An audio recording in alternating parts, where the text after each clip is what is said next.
All right. Hello everyone. Uh, we have taken services lecture over the past 5 weeks. Can anyone quickly recap as to what has happened during the past, since the semester started during the past 5 weeks? Can someone just say it out in a minute or So two? we studied how service blocks function. Like we started with general services, what they are, how they are placed in a building. We saw examples like Pompidou Center and other buildings where they were integrated in the structure rather than just hidden away or put in last minute. And then we moved on to specific services like bathrooms and how, like in a service block, you have like all kinds of services preferably stacked on top of each other rather than scattered, staggered throughout the building. And then we looked at bathrooms in specific ways, like bathrooms at homes and public bathrooms and bathroom design for children. And then we started moving on to kitchens. No, we started moving on to waste management, I think, right? Or that was part of sewage. Okay. Dry bathrooms. I think we last stopped at dry bathrooms, Dry right? bathrooms, sewage, all those things you all must have taken care of. Also about you all must have also discussed water saving equipments or faucets that are available, water saving plumbing fixtures that we put in the toilets, right? Yes. Yeah. I think that was the last part that was covered. So we are going to start with we're going to take it from there into into another important system, that is like the services that you all studied. It was all dependent on one very crucial thing, that was the supply and sanitation of water, right? So everything was related to water, how water comes into like the toilets had provisions for, I mean, if the toilets would not function without water. But apart from toilets, where else do we need water? I mean, can anyone just name some certain functions for which water is required?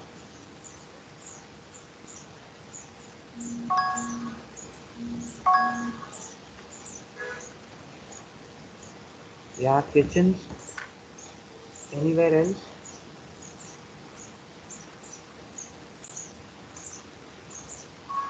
Gardening, right?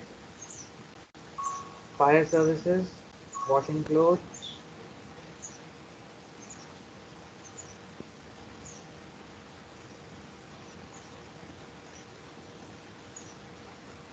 drinking, right? Very important. Anything else? Cleaning of the apartment, swimming, house cleaning, yeah, car washing, swimming. So depending on individuals' needs and requirements, we require water for different purposes. Now, over a period of years, I mean, all these are associated with services. Yeah, fish tanks, yes, fish tanks. We need water for that. So over the years, you all must have realized that we are facing a lot of shortage of water, a lot of ways in which drinking water, potable water resources are falling short of meeting the requirement. There has been a drastic necessity to conserve water, to protect water reservoirs, water sources. There has been a program to link all the rivers in this in India. So all these activities are taking place because a certain water water has its own system, right? We open the tap and we get water, but it comes to us through various processes, uh, it has a lot of components that require the water to reach to a certain place at a certain time. So it's not just about consumption of water that we do, it's also about how the water it goes back into the system, goes back into the back to where it can be reused again. So there is a basic water cycle that one has to first understand in order to kind of get a grip on how architecture is affected by water, or how our utilization is affected by this whole system. everyone's aware of the water cycle, right? We all must have studied in school the hydrological cycle, how that works, right? Yeah, yes, we studied that. So we will. So it is all. So it is all related, and we have to just when we do when we do buildings, when we design buildings, we have to ensure that we are a part of that system where we yeah where we are a part of that system, and we do not disturb the system to a considerable extent to cause maximum damage. So we try to mitigate the damage to the hydrological cycle of uh, water. Hydrological cycle is of water, the hydrological cycle. Alright, so water supply, uh, in today's lecture, we're going to talk about the basics, the introduction, that is the water cycle and how, like we just spoke about. We're going to do a brief history of water supply systems throughout the world, or we'll discuss all the important ones. Then we will talk about sources of water, which is specifically groundwater and surface water. We'll discuss how water cycle of an apartment takes place in just the introductory part, just how things are where they are. Some of you all must be also aware of it. Kimaya must have discussed a few aspects of it during the initial 5 lectures of toilets and its support systems. Then we will talk about the water supply system of Mumbai, and we will end with the distribution systems of water. So this we'll try to cover all of this today. If time permits, we can also jump to the various components that are involved in the water supply system. Now, see, one has to understand that we are only going to focus on water supply for this the next 2 3 lectures, and we'll look at the drainage aspect subsequently. We looked out at where water is to be utilized in our homes and in commercial areas during the first 5 6 classes. Now we will look at how water reaches there, and then what happens after the water is used. What happens to that water when it is taken out? These next 2 3 lectures are all going to be about how water reaches the the service areas, the spaces where water is required to be uh, utilized and used. Uh, One important thing that we are not going to do in this semester is firefighting. Someone mentioned firefighting systems, water requirement for firefighting. Will not be tackling firefighting. Kimai must have given you an introduction as to in which semester what subject is going to be tackled. So this entire year, Sem 3 and Sem 4 is all going to be about water supply and its systems, and how water supply is how water comes into your building, and how it can be safely uh, disposed of from your building. Rainwater harvesting is another important aspect that has to be covered. The water falling from the rain, the precipitation that happens, but that will also be most likely covered. Some part of it will be covered during the course of this semester, but will be covered extensively in semester 4. All right. So we talked about how water's basic necessity is important for us to survive. Water is available in abundance. Very little is fit for human consumption. I mean, everyone must be knowing that 97% of water available on Earth is salt water, is saline water. We have only 3% that's available, out of which I think 2% or something is in solid form. So we are left with very little water that is fit for human consumption. Water supply starts from various sources, straight to the point of distribution, and leads on to the supply. And yes, the planning of water supply system depends on the source of water and the quality and quantity of water available from those sources.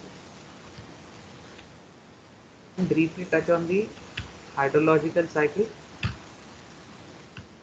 Everyone has seen these diagrams in the schools and college and junior colleges, right? How water evaporates, precipitates, and then through various surface sources and groundwater sources is discharged back into the ocean.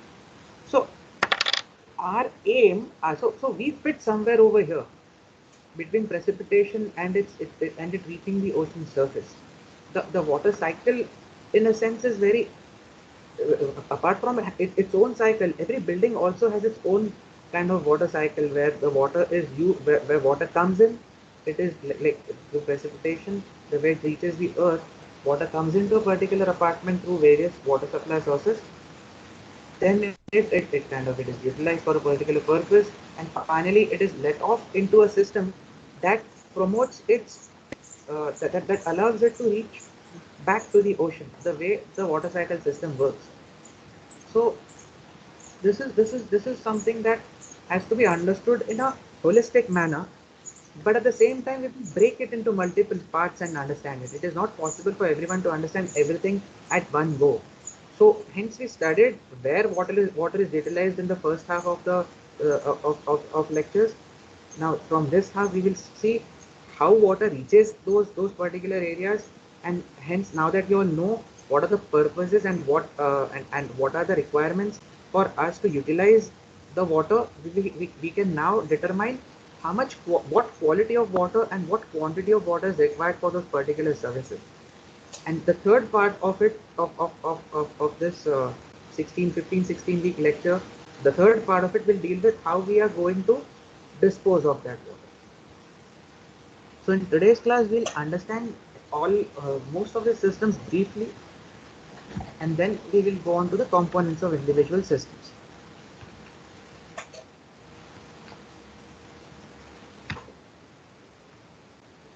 History of water supply and systems. uh, is anyone aware, I mean you all must have studied in history in first year if I'm not wrong, some systems in which water, I mean, some architecture that has been used to supply water. You must have studied the Harappan and Mohenjo-daro civilization, and their yeah, aqueducts, yeah, the great baths, canals. Any other examples that you all have? We will briefly touch upon them. Any other examples that you all studied that you all are aware of? Step wells, yes.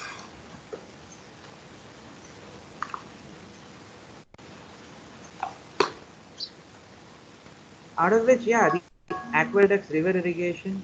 So yes, the aqueducts are from where water was sourced from. Step wells is again source of water.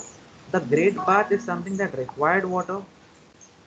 Tanks below temples, yes, exactly. The talabs in Rajasthan, nice.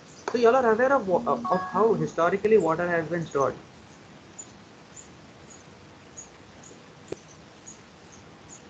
Right? We'll briefly touch upon it. See, why do you all think that the sources of water were required? Uh, because see, what happened was when humans would do hunting and gathering, water was not something that they required I mean, they required storage of water in one place. They would always move from one place to the other. But as we evolved into a more agrarian economy, we required a continuous source of water available to us during this time, during the stagnant part that we have that we decide where we decided to stay. So,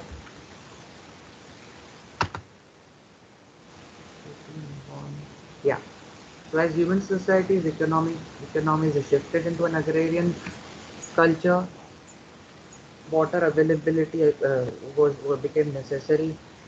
Also, availability of water meant plants and animals could also be around that can be used for the purpose of agriculture.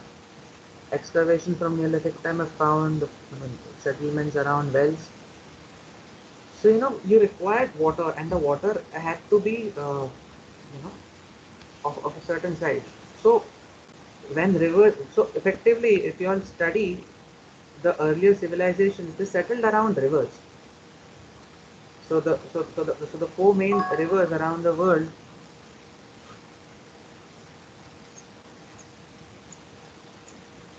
So the four main rivers around the world: the Nile, the Tigris, the Indus, and the Ganges, and the river in China. So it's four great rivers around which the major ancient civilizations took place. As you all can see, I mean, if when the rivers were not available, the groundwater, the springs and the wells become the primary source of water supply to these civilizations.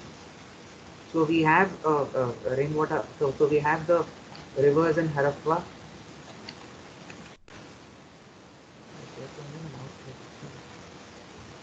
Then you have the rivers in the Minion rainwater systems that are there that are used to store rainwater, and they also use the system of sand filters, right? These were the water systems that were found in the Bronze Age, right? The earliest known permanent settlements in Jericho that were located near springs and other water bodies, right? And we move on to other systems, like for example, again a public well. They had public wells that can be used. The cisterns, the central systems on the island of Delos.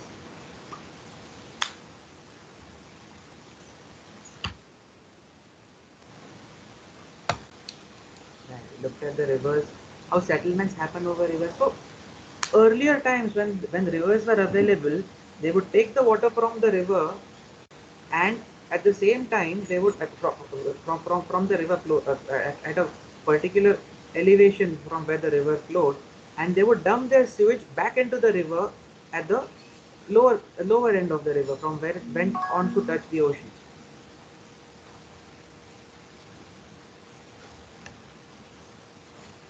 When rivers were not available,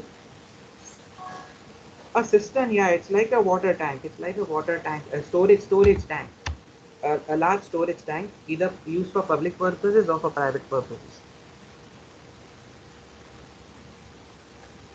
A cistern, yeah.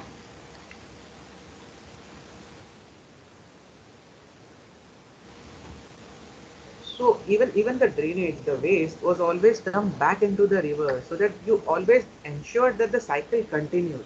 It was not dumped on the streets or on the roads. Like, of course, when you move to the Roman era, some of the waste was thrown on the streets and on the roads. But during earlier times, it was ensured that the cycle was not disturbed. That they took the water from a source, from a cleaner source at the higher end where the river flowed, and they dumped it into the lower side of the river, so that their own civilization was not affected to that extent with the drainage and the sewage. The waste during the earlier times was also used for the purpose of agriculture, right? The domestic waste was used for irrigation purposes, and wastewater was used for disposal, irrigation, of course, fertilization, all the fertilization in terms of usage as fertilizers for those various reasons. All right. Back in.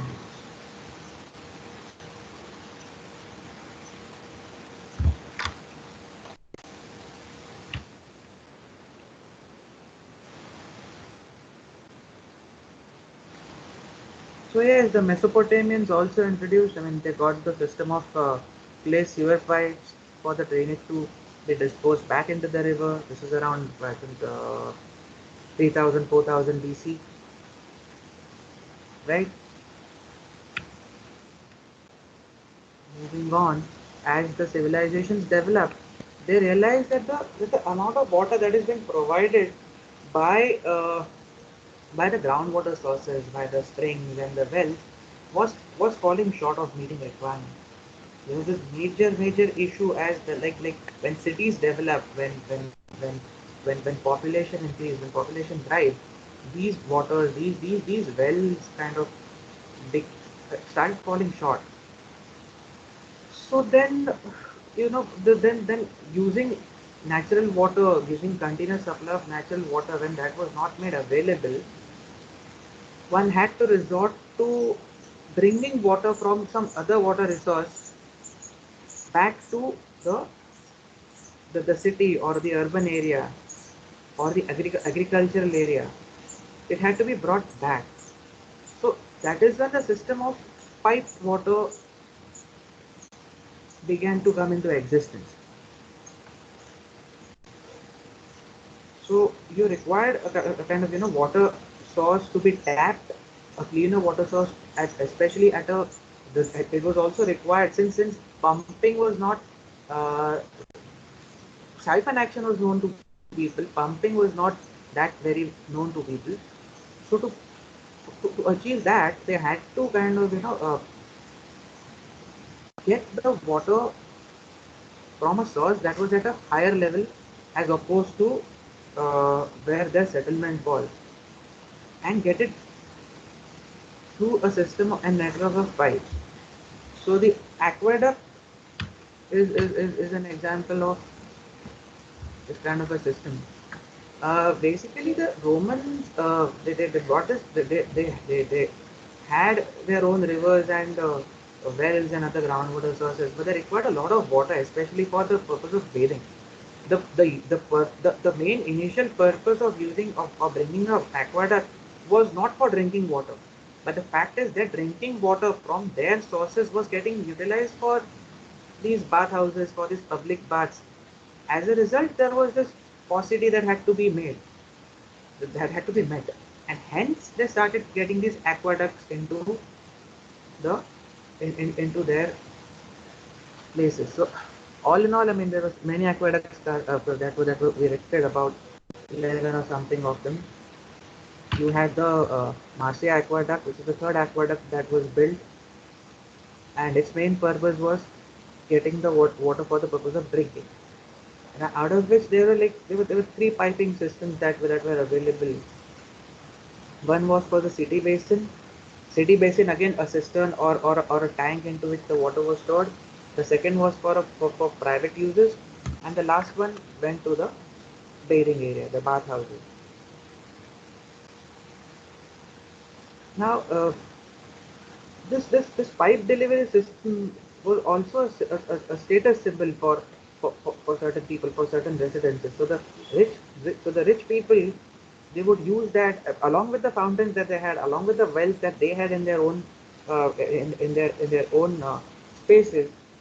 They kind of looked at it like a status symbol.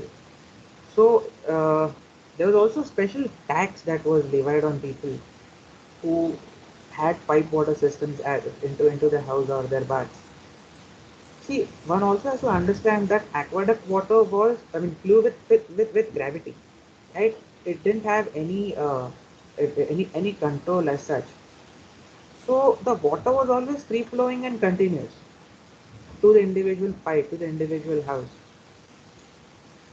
As a result, the tax that was charged, which was called as rectigal, that I think it was called rectigal. Huh? That was charged. It basically was about it was based not on the amount of water that was consumed, but actually it was based on the size of the supply pipe nozzle. So this is where the system of charging or paying for water came came into kind of the first records have come into known, that water which was earlier available, groundwater sources that were available to be tapped freely, now water was now charged for certain specific purposes, which is something that, like right now we also pay today. If you'll see, if you look at the property tax and the bills of your society or of your apartment or of your house, you all will realize that you all are paying a certain water tax. So we are paying the tax because we are using piped water, which was the same logic that was used by the Romans during their system of installing water supply into their cities. Is that if it's piped, that means there is an expense that is involved in its maintenance, in its capacity. The Romans, I mean, there used to be a lot of because of the quality of water. The Roman pipes had a lot of calcification that happened. There is no definition. of calcification that happened in the pipes that had to be regularly cleaned, otherwise the pipe would have choked. So pipe system involves a certain level of maintenance that is mandatory, and that is where I mean today's system is more or less still related to the the ancient systems of supplying as well as charging. Right. This is have you all seen this the canals of Persia? Are you all aware of these water tunnels that were there?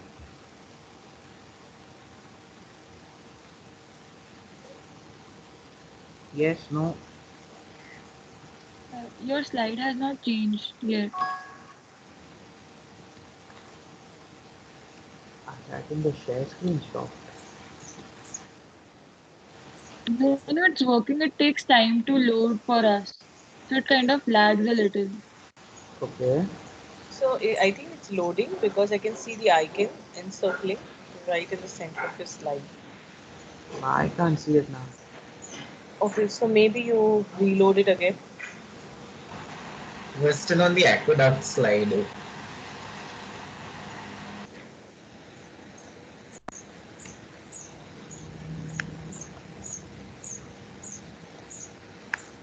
Now.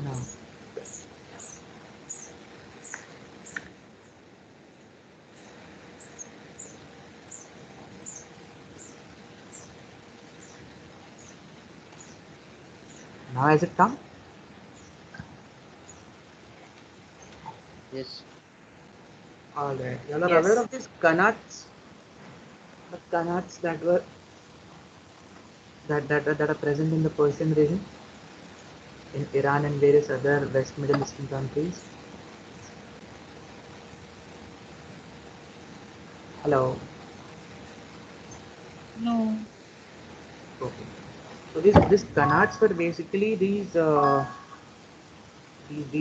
underground water systems that were developed from a higher water source or a water source at a very far away distance of many kilometers, through which horizontal tunnels were dug underground, and they had these openings at the top. Can you see the openings over here where my mouse is?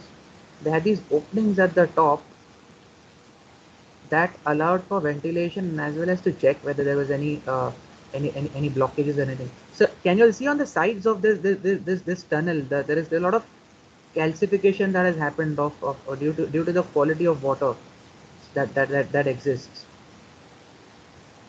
Now, with respect to the Roman water supply system, the calcification also helped them because most of their pipes were of lead.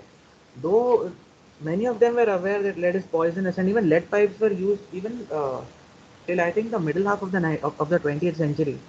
The the the pipes were of lead, so this calcification that happened along the sides of the pipe actually protected the contact of the water with the lead for a larger period.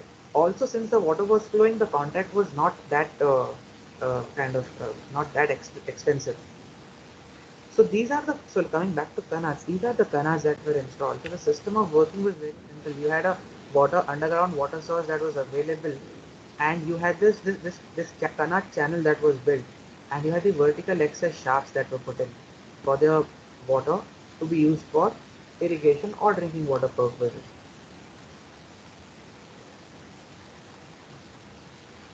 Alright, so if you can just read what's written over here, each canal comprises an almost horizontal tunnel collecting water from an underground water source, usually an alluvial pan, into which a mother well is sunk to the appropriate level of the aquifer.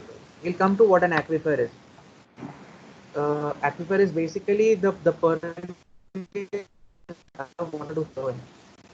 Well shafts are sunk at regular intervals along the route of the tunnel to enable removal of spoil and allow ventilation. These appear as craters from above, following the line of the Kanat.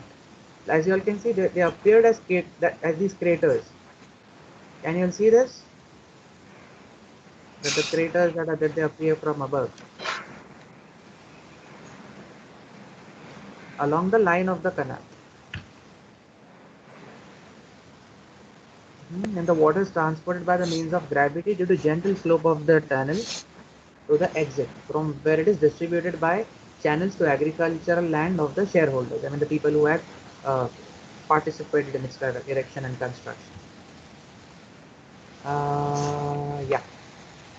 Now, with respect to water quality, uh, when filtration methods were not available, uh, the aspect of taste and smell played and visual turbidity played a very important role in determining the quality of water that was used that was to be determined for drinking purposes. The Greeks and the Romans used to kind of they use settling tanks, they use sieves, filters, and the process of boiling during their time. So the period is called antiquity between